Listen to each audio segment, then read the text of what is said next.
Hi, hello. Okay, so when I begin working with a client and they tell me they've been told that they speak too quickly or too fast, let's say they're in a meeting or perhaps in a call, and the person they're talking with says, I'm sorry, could you slow down?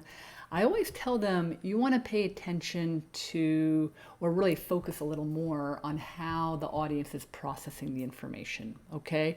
You want to ask yourself this question: how is the audience processing the information in real time, spontaneous speech? It's so easy when, let's say, we're preparing for either a 5-minute presentation, a 20-minute talk, perhaps an hour long talk.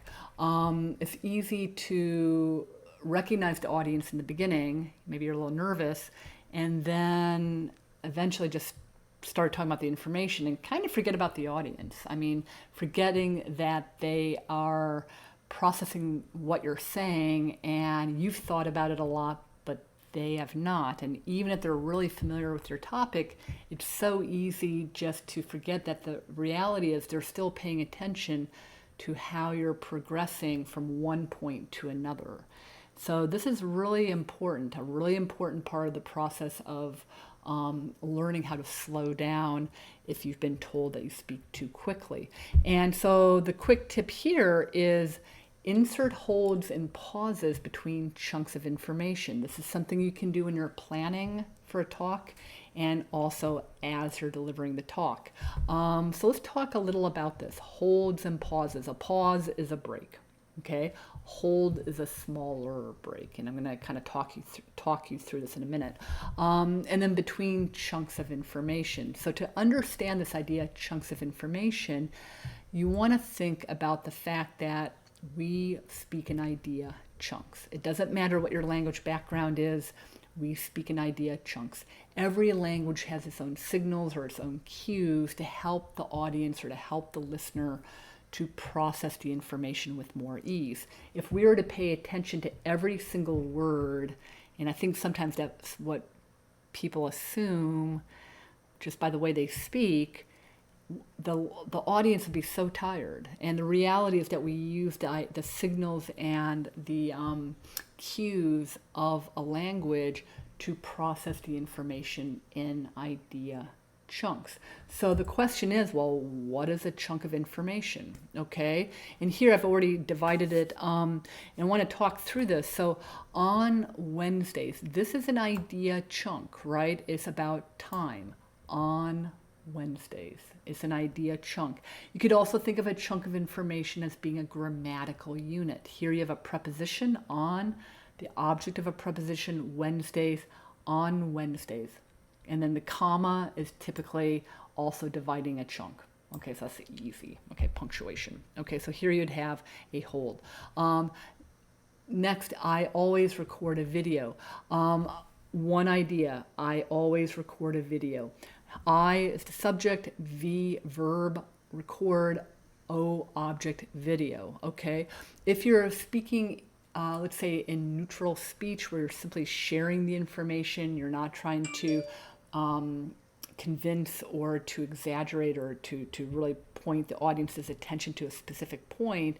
This is neutral information, neutral speech. In that case, you're going to typically keep the verb and the object, okay, together in the same chunk. If I really wanted to exaggerate or to really bring your attention to the fact that I'm going to record a video, I always record what? And then I might separate it there, a video, but that would be where I'm really wanting to draw your attention to a specific point, video. In neutral presentation speech, it's just simply information. I always record a video, one chunk, okay?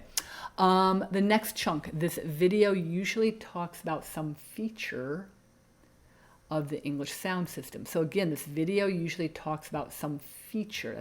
That's the key idea chunk of the English sound system, another idea chunk, okay?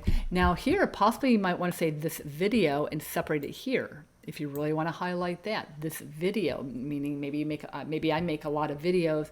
This video usually talks about some feature, okay? Or usually talks about some feature of the English sound system. So you could possibly put it here. Again, there's a kind of fluidity or flexibility in how you chunk information.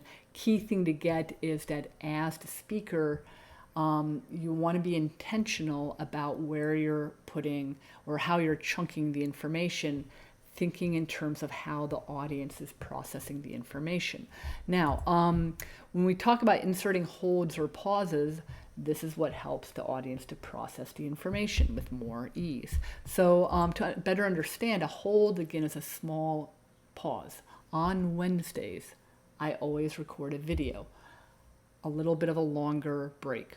On Wednesdays, I always record a video. This video usually talks about some feature of the English sound system. The English sound system, it consists of a vocal presence, individual sounds, and the rhythm of the language. Okay, so that, again, I'd be inserting another pause, or a pause between another sentence at the very end here, okay, if I were to continue, okay? But typically that's chunking information. You want to insert a hold or a pause between each chunk. This helps your audience, your listener, to process the information with more ease.